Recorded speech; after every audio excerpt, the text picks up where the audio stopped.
نحمده ونصلي على رسوله الكريم اما بعد اعوذ باللہ من الشیطان الرجیم بسم اللہ الرحمن الرحیم۔ میرے دوستوں، آج ہم اس ویڈیو میں بات کریں گے ایک ایسی حدیث کے بارے میں جس میں اللہ کے رسول صلی اللہ علیہ وسلم نے انسان کے عمل کی بنیاد پر کہ جب اس کے اعمال دنیا میں بگڑ جائیں گے، اور یہ چند 14 علامتیں جو آپ نے فرمائی کہ جب تمہارے بیچ میں یہ 14 علامتیں ظاہر ہو جائیں تو اس وقت اللہ کی اس قہر کی انتظار کرو کہ آسمانوں سے پتھروں کے برسنے کا، سرخ آندھی آنے کا، اور تمہاری شکلوں و چہروں کے بدل جانے کا، کہ جب تم میں سے یہ 14 علامتیں تمہارے بیچ میں ظاہر ہو جائیں تو اس وقت ان چند اعمال کے بارے میں اللہ کے رسول صلی اللہ علیہ وسلم نے فرمایا کہ اب انتظار کرو کہ اللہ کے ان عذاب کا، اور عذاب وہ بار بار عذاب آئیں گے، اس طرح عذاب آئیں گے جس طرح آپ نے فرمایا کہ جیسے ایک موتی کی ہار ٹوٹ جاتی ہے اور موتیاں گرنے لگتی ہیں ایک کے بعد ایک، اسی طرح اللہ کے عذاب آنے کا بھی انتظار کرو۔ ان 14 علامتوں میں آپ نے سب سے پہلی علامت جو فرمائی ہے کہ حدیث کے راوی حضرت ابو ہریرہ رضی اللہ تعالیٰ عنہ سے روایت ہے کہ اللہ کے رسول صلی اللہ علیہ وسلم نے فرمایا جب مال غنیمت کو بیت المال سمجھا جانے لگے اور اس کو اپنی ذاتی دولت قرار دیا جائے، یعنی بیت المال کو جو قوم کی کمزور لوگوں کی رہبری کے لیے، ان کی مدد کے لیے ایک قومی خزانہ جمع ہوتا ہے، جو جنتا کی ملکیت ہوتی ہے، جو جنتا کی ضرورتوں کے لیے استعمال ہوتا ہے، اس بیت المال کو یہ فرمایا اس کے سردار جو اس بیت المال کے ذمہ دار ہوتے ہیں اس کو اپنی ذاتی ملکیت سمجھ کر اس کو اپنی ذاتی عیش عشرت کے لیے استعمال کرنے لگے، یعنی جو قوم کے لیے رہبری کے لیے، قوم کی مدد کے لیے مال اکٹھا کیا جاتا ہے، اس کے سردار اس کو اپنی ذاتی ملکیت سمجھنے لگے، بلکہ حرام کو حلال کا مسئلہ بنا کر اس کو استعمال کرنے لگے۔ دوسرا آپ نے فرمایا جب امانت کو مال غنیمت سمجھا جانے لگے کہ اگر مثلا کسی کے پاس کسی نے کوئی امانت رکھائی، اب اس کو بغیر اس کی اجازت کے فرمایا مال غنیمت سمجھ کر اب لوگ اس کو استعمال کرنے لگے بغیر اس کی اجازت کے۔ پھر آپ نے تیسری جو علامت فرمائی ہے قوم کی جو سرداری، قوم کی رہبری سب سے فاسق آدمی کرنے لگے۔ آپ نے فرمایا قوم کا سردار جب تم میں سے سب سے برا آدمی قوم کا سردار بن جائے، قوم کی باغ ڈور اس کے ہاتھ میں دے دی جائے۔ پھر آپ نے اس کی چوتھی علامت بتائی جب مرد اور بلکہ جب خود کے گھر کے وہ قوام رہیں، سردار رہیں، وہ خود اپنے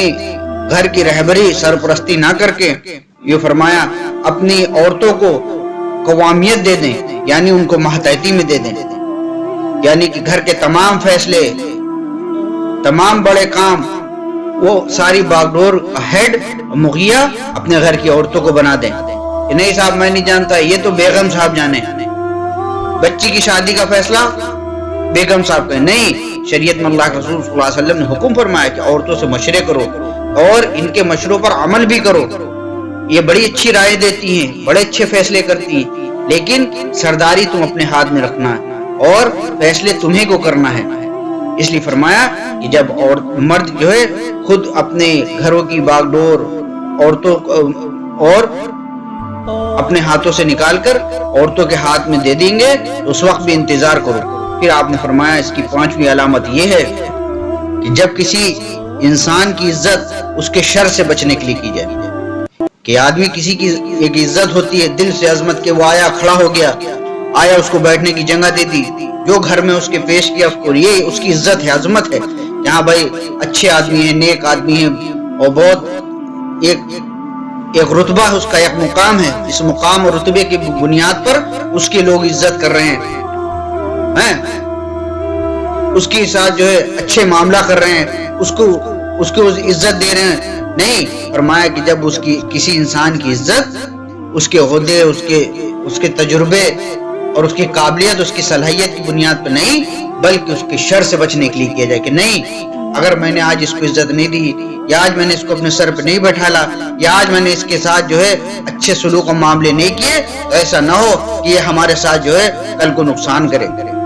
ہماری عزت کے ساتھ ہمارے کسی ذاتی مسئلے پہ یہ ہمارے لیے دشمنی بن جائے، یہ ہمارے لیے مصیبت کھڑی کر دے۔ یہ فرمایا کہ جب انسان کی جو ہے عزت اس کے شر سے بچنے کے لیے کی جائے گی تو یہ آپ نے فرمایا یہ اس کی 5ویں علامت۔ اس کے بعد آپ نے 6ٹھی علامت بتائی۔ 6ٹھی علامت کیا ہے کہ آپ نے فرمایا اعلانیہ شرابوں کا دور چلنے لگے،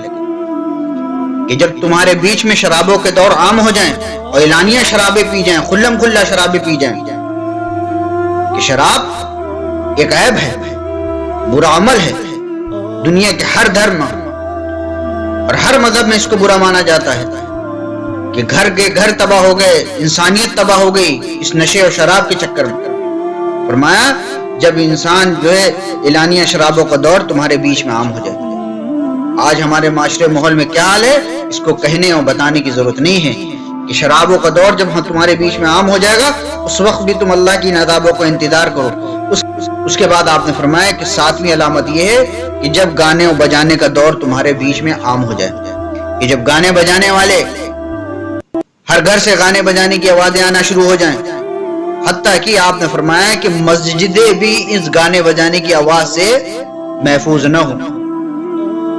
ہم اکثر کئی مرتبہ مسجدوں میں ہم نے دیکھا کہ مسجدوں میں قیام تھا ہمارا، اور مسجد کے اندر نماز کے وقت میں پڑوس کے گھر وہ بھی ایمان والے کا ہے، لیکن گانے اتنی دیر سے گانے بجانے بج رہے ہیں کہ اس کی آوازیں مسجدوں میں آ رہی ہیں۔ گانے بجانوں کا رواج عام ہو جائے اور گانے بجانے والیوں کے ایسے رواج عام ہو جائیں گے کہ ہر گھر میں، ہر نکڑ پر، ہر چوراہے پر صرف گانے بجانے کا ہی رواج عام ہوگا۔ آپ نے فرمایا انتظار کرو، یہ اس کی 7ویں علامت ہے۔ اور آپ نے فرمایا 8ویں علامت یہ ہے کہ آپ نے فرمایا کہ اولادیں اپنی ماں کی نافرمانی اور سرکشی کرنے لگے، یعنی کہ جب اولادیں اپنی ماں باپ کے ساتھ نافرمانی، ان کی بات نہ ماننا، ان کی اطاعت نہ کرنا اور سرکشی کرنا شروع کر دیں، یعنی برے عمل کرنا شروع کر دیں، اس وقت بھی انتظار کرو۔ نہ وہ آدمی جب آدمی اپنے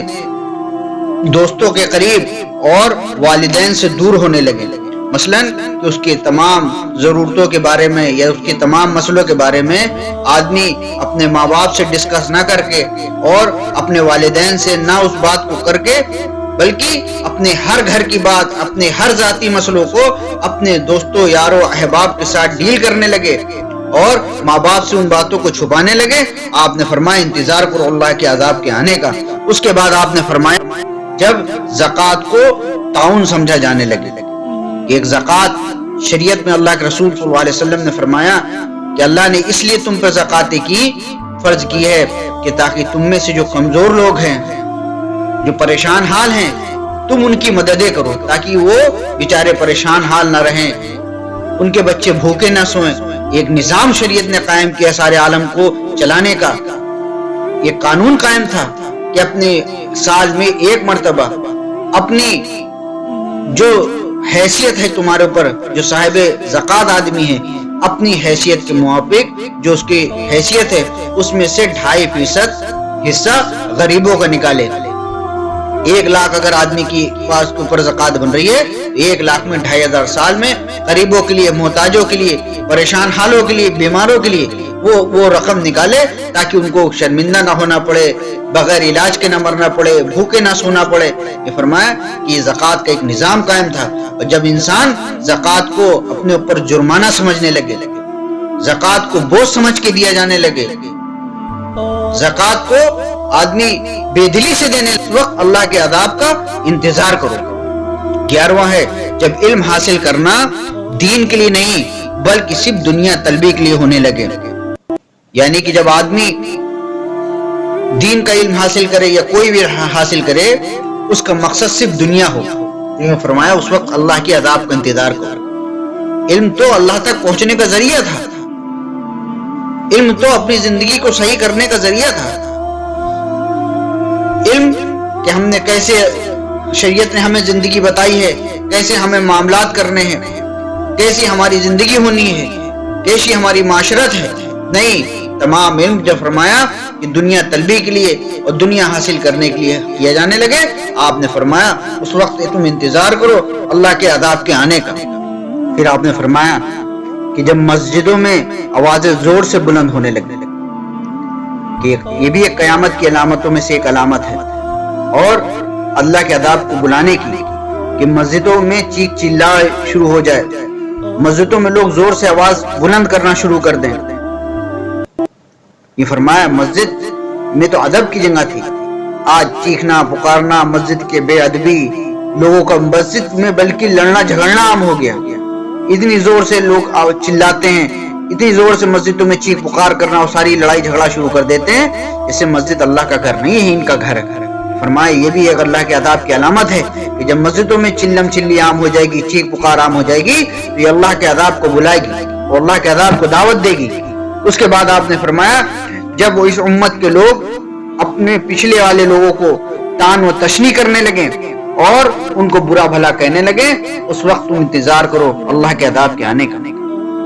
یعنی پچھلے والوں کو، صحابہ رضی اللہ تعالیٰ عنہ اجمعین کے زمانے کو، اور جو بزرگان دین گزر گئے، اولیاء کرام، تابعین، تبع تابعین، کہ ان کو لوگ برا کہنے لگے، بلکہ ان کے مسئلوں میں، ان کے فیصلوں میں یہ فرمایا اپنی عقل پیش کریں، تان تشنی شروع کر دیں، یہ صاحب ایسے کیوں کر دیا، یہ نہیں، یہ صحیح تھا، نہیں ہم تو یہ کریں گے، نہیں۔ جتنے پرانے والے ہمارے پچھلے دور کے لوگ گزرے ہیں، ان کے اوپر تان تشنی کرنا اور ان کے اعمالوں کے اندر اور ان کی زندگیوں کے اندر عیب تلاش کرنا اور ان کو نعوذ باللہ برا بھلا کہنا، یہ اللہ کو عذاب کے دعوت دینے کی ایک شکل ہے۔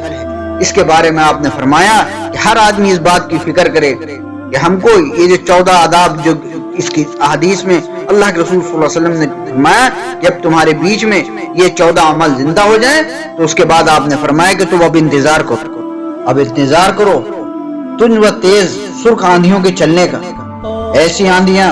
جو تباہ کر دیں گھروں کے گھر، شہر کے شہر اور بستیوں کے بستیاں، ایسی تیز آندھی، اور انتظار کرو ایسے زلزلوں کا جو تمہارے بیچ میں تباہیاں لے کر آئیں گی۔ کہ آج زلزلے عام ہو چکے ہیں، کائنات کے بیچ کا نظام زمین آسمان کا یہ اللہ کے امر سے چل رہا ہے، زمین ٹھہری ہے اللہ کے حکم سے، جب زمین ہلنا شروع کر دیتی ہے تو یہ اللہ کے امر کی نشانی ہے، اللہ کے حکم سے زمین ہلتی ہے۔ پھر اس کے بعد میں آپ نے فرمایا کہ انتظار کو زمینوں کے دھس جانے کا اور اپنی صورتوں کے مسخ ہو جانے کا، کہ اللہ تمہاری صورتوں کو بدل دیں گے، اور آسمانوں سے پتھروں کے برسنے کا، اور اللہ کی طرف سے برابر ایسے عذاب آنے کا کہ آپ نے اس کی ایک شکل بیان فرمائی کہ جیسے ایک موتی کی مالا ہے اور وہ ٹوٹ کے بکھر گئی، اور جیسی موتی کی مالا ٹوٹتی ہے اس کے اندر 100 دانے 200 دانے جتنے بھی دانے ہوتے ایک ایک کر کے بار بار گرنا وہ شروع ہو جاتے ہیں۔ اسی طرح آپ نے فرمایا اس طرح بار بار اللہ کی طرف سے عذاب آنے کے لیے انتظار کرو، ایسی شکلوں کا۔ اس لیے میرے پیاروں یہ جو علامتیں 14 بتائی گئی ہیں یہ اس لیے نہیں ہیں، یہ اس لیے ہیں کہ ہم اپنے اندر دیکھیں یہ جو ہمارے اندر خمیاں ہیں یہ اللہ کے عذاب کو دعوت دے رہی ہیں علی، کہ ہمیں اپنی زندگیوں کے اندر اپنے معاملات کو ٹھیک کرنا ہے۔ یہ جو ایک فہرست آپ نے گنائی کہ جب یہ ہمارے بیچ میں عام ہو جائے گی تو اللہ کی طرف سے یہ ہماری پکڑ کے سبب ہوں گے۔ اب جب زلزلے آئیں گے اور سرخ آندھیاں چلیں گی اور زمینیں دھسیں گی، انسانوں کی شکلیں بگڑیں گی، آسمانوں سے پتھرے اور لگاتار جو عذاب آئیں گے، اور یہ جو کرونا وائرس آیا، یہ تمام عذاب آئے ہیں یہ اللہ کی طرف سے ہیں، اور اللہ کی اگر نافرمانی زمین پہ اس طرح بد نہیں ہوئی اور اپنی جی چاہی منظاہی زندگی لوگوں نے گزاری اپنی عیش عشرت کے لیے، خدا کے احکام کو اور اللہ کے رسول صلی اللہ علیہ وسلم کو اسی طرح توڑنا شروع جاری رکھا، تو ہم دور نہیں ہیں ان عذاب و آندھی سے۔ کہ جیسے کہ آج کرونا ہے، دیکھیں پوری دنیا نسمستق اللہ کے حکم کے آگے، بڑے بڑے سائنس اور بڑے بڑے ملک آج کیا ہوا، اللہ کے ایک امر کے آگے ہاتھ جوڑے بیٹھے تھے، سب بیچارے مایوس لاچار بن کے ہاتھ ڈالے بیٹھے ہیں۔ بڑے بڑے جو بادشاہ تھے، جو پھنکارتے تھے، وہ رونے لگے اور کہنے لگے کہ ہم کرونا سے اب ہار گئے۔ کیا ہوا کہ جب اللہ کی لاٹھی چلے گی تو میرے دوستوں اس کا کوئی جواب دنیا میں کسی کے پاس نہیں ہوگا۔ اللہ کی عذاب سے، اللہ کے قہر سے بچنے کا راستہ اور سبب و ذریعہ اللہ کی اطاعت۔ کہ ہم اپنے بیچ میں ان اعمالوں کو زندہ نہ ہونے دیں. اگر ہم سے کوئی غلطی ہوئی، اللہ بڑا معاف کرنے والا ہے، غفور رحیم ہے، ہم اپنے اعمالوں کو صحیح کریں. اس کے علاوہ اللہ کے عذاب کو اللہ کو قہر کو روکنے کا کوئی ذریعہ اسباب ہمارے پاس نہیں ہے. اس لیے سب سے بڑا عمل و ہتھیار اللہ کے رسول صلی اللہ علیہ وسلم جو ہمیں دے کے گئے ہیں وہ امت کے اندر چل پھر کر امر بالمعروف اور نہیں انل منکر کو کریں گے. یعنی جب ہم اچھائیوں کو حکم کرنا شروع کر دیں گے اور ان لوگوں کو برائیوں سے روکنا شروع کر دیں گے تو ان قریب معاشرے اور ماحول کے اندر سے برائیاں ختم ہوں گی، نیکیاں آئیں گی، اور اللہ کے فیصلے زمین آسمان کے بیچ کا نظام وہ انسان ایمان والے کے عمل کی بنیاد پہ چل رہا ہے. جب ہمارے عمل بن جائیں گے تو اللہ کی طرف سے فیصلے ہمارے حق میں آنا شروع ہو جائیں گے. کائنات کا جو بگڑا نظام ہے، جو شکلیں آج ہمارے خلاف دکھ رہی ہیں وہ ہماری بننا شروع ہو جائیں گی. اس لیے ہم پہلے تو توبہ کریں، استغفار کریں. اللہ یہ تمام آج علامتیں آج ہمارے بیچ میں زندہ ہو چکی ہیں، پھر بھی اللہ نے آج بھی ہمیں زمین پہ باقی رکھا، آج بھی ہمیں زمین کے اندر نہیں دھسایا ہے، آج بھی ہمیں زلزلوں سے آفتوں سے محفوظ رکھا ہے. اللہ تعالی ہم سب کو آپ کو کہنے سننے سے زیادہ عمل کرنے کی توفیق نصیب فرمائے.